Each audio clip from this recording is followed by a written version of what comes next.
Working के ऊपर हम अगर जाते हैं तो वर्किंग में आप इसको पहले पावर प्लग से कनेक्ट कर लोगे। बैक साइड में अपना पावर प्लग होता है, तो उससे कनेक्ट करने के बाद इसको ऑन करेंगे।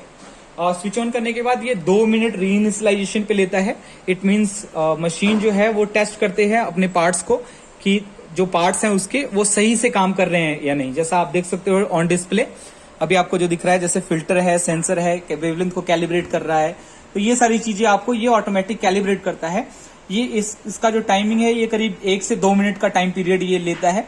इसमें ये सारे सेंसर्स, सारे फिल्टर्स, ग्रेटिंग वगैरह सारा कुछ चेक करता है, उसके पार्ट्स सही से काम कर रहे हैं नहीं कर रहे हैं। उसके बाद जैसे ही अगर जो भी किसी तरीके का एरर होता है वो मशीन इंडिकेट करती है, अदरवाइज वो आपको टिक मार्क करके ओके ओके बताता रहेगा। सकते हो कि इनिशियलाइजेशन का प्रोसेस पूरा हो चुका है और अभी वार्म अप के लिए 20 मिनट्स का टाइमर स्टार्ट हो चुका है हमारा। तो ये डिसेंडिंग ऑर्डर में होगा, ये जैसे आपका टाइमर कम होता जाएगा। 20 मिनट का टाइमर टोटल होता है। अगर आपने पहले प्री वार्म अप दिया हुआ है तो आप इसको स्किप भी कर सकते हो। इनिशियली जब डे स्टार्ट में आप इसको ऑन करते हो तो इसको 20 मिनट पूरा वार्म अप देना कंपलसरी है। इन बिटवीन जब भी आप इसको वार्म अप कर रहे हो या जब भी आप मतलब इसको ऑन किया है जब आपने, तो उस वक्त ना आपने इस लिड को ओपन करना है और ना ही कोई बटन को प्रेस करना है। तो ये चीज का ख्याल रखना है।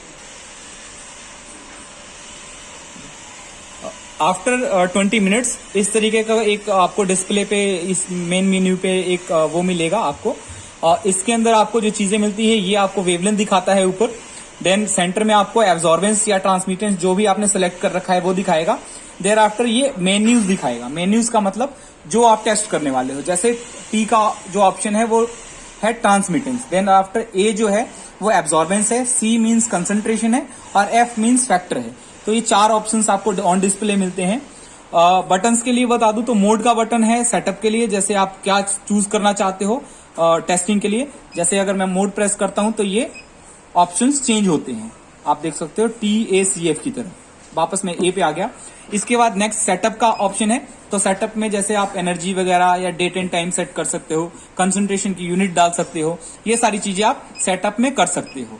तो ये सारी चीजें यहाँ पे हो सकती है। वेवलेंथ कैलिब्रेशन अगर कभी एरर आता है तो वो आप यहाँ से रिमूव कर सकते हो। ये सारी चीजें सेटअप में है। देयर आफ्टर जो नेक्स्ट बटन है हमारा वो गो लैम्डा का है। वेवलेंथ सेटअप के लिए हम गो लैम्डा का बटन यूज करते हैं। देन उसके बाद हमारा आता है जीरो बटन। जीरो बटन हम ब्लैंकिंग के लिए यूज करते हैं। अगर सपोज कोई भी सॉल्वेंट है उसको एज ए ब्लैंक कंसीडर करना है या ब्लैंक करना है तो आप जीरो उसको बटन को प्रेस करते हैं। देन प्रिंट और क्लियर है। प्रिंट का बटन हम डाटा को प्रिंट करने के लिए यूज करते हैं जब आपने प्रिंटर कनेक्ट कर रखा हो। जब आप पीसी कनेक्ट करेंगे तो इन बटनों का कोई यूज नहीं रह जाता, सारा कंट्रोल कंप्यूटर करता है। देयर आफ्टर एंटर और स्टार्ट है। एंटर और स्टार्ट से सिलेक्शन कर सकते हैं या किसी एनालिसिस को हम स्टार्ट कर सकते हैं। उसके बाद अप एंड डाउन के बटन है। ये किसी पैरामीटर को सेलेक्ट करने के लिए या ऊपर या नीचे के पैरामीटर को नीचे की तरफ या ऊपर की तरफ मेन्यू को शिफ्ट करने के लिए है। स्केप या स्टॉप का बटन है। स्केप किसी मेन्यू से बाहर आने के लिए है, स्टॉप किसी प्रोग्राम को बंद करने के लिए है। तो ये बटन्स हैं इसके, ये बटन्स के यूजेस हैं। टेस्टिंग प्रोसीजर की बात करूं तो ये जो क्यूवेट्स हैं इसमें 2 पार्ट हैं, आप देख सकते हो। एक रफ एरिया है और एक ट्रांसपेरेंट एरिया है। तो ट्रांसपेरेंट एरिया अगर मैं बताऊं कि क्यूवेट कैसे लगाना है तो हमेशा आपने जो रफ साइड है वो along with your face and transparent side along with the light. तो लाइट जो हमारी है वो इस तरफ से निकलती है ग्रीटिंग से होते हुए और यहां हमारा डिटेक्टर इस साइड लगा हुआ है। तो हॉरिजॉन्टल साइड में अपना लाइट का डायरेक्शन है, तो आपने उसी तरीके से रखना है। रफ साइड हमारे फेस की तरफ होगा और ट्रांसपेरेंट साइड लाइट की साइड होगा। तो सैंपल टेस्ट करने के लिए जो हमें पहले करना है प्रोसीजर वो ये करना है कि हम पहले वेवलेंथ सेट करते हैं। सपोज मुझे 430 नैनोमीटर पे कोई टेस्ट परफॉर्म करना है तो ये आप देख सकते हो 546 अभी सेटेड है। आप इंक्रीज या डिक्रीज का बटन प्रेस करके इसको सेट कर सकते हो, कम या ज्यादा कर सकते हो। अभी जैसा कि आप देख सकते हैं मैंने 430 यहाँ पे सिलेक्ट कर लिया है। इसके बाद आप एंटर करोगे सिलेक्शन के लिए तो ये प्लीज वेट ऐसा करके ऑप्शन दिखाएगा। इसके बाद हम अपना जो भी सॉल्वेंट ब्लैंक होता है वो एक क्यूबेट में लेते हैं और ब्लैंक लेने के बाद आप एक चीज का ख्याल रखें कि टिश्यू पेपर से आपने दोनों जो सरफेस है उसको वाइप करना है अच्छे से, ताकि कोई भी जो वाटर मॉलिक्यूल हो वो हमारे आउटर सरफेस पे ना चिपका हुआ हो। क्योंकि अगर ऐसा होगा तो वो उसकी भी एब्जॉर्बेंस आपको देगा और वो हमारा रिजल्ट इरेटिक आएगा। तो इस तरीके से हमने इसको 1/3 एटलीस्ट आपने फिल करना है और इस तरीके से इसको यहाँ पे रख देना है। ये हमने अपना ब्लैंक रख दिया।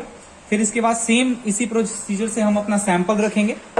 जो भी आपका सैंपल है, जो भी आपका केमिकल है जिसकी आप एब्जॉर्बेंस टेस्ट करना चाहते हैं या ट्रांसमिटेंस चेक करना चाहते हैं।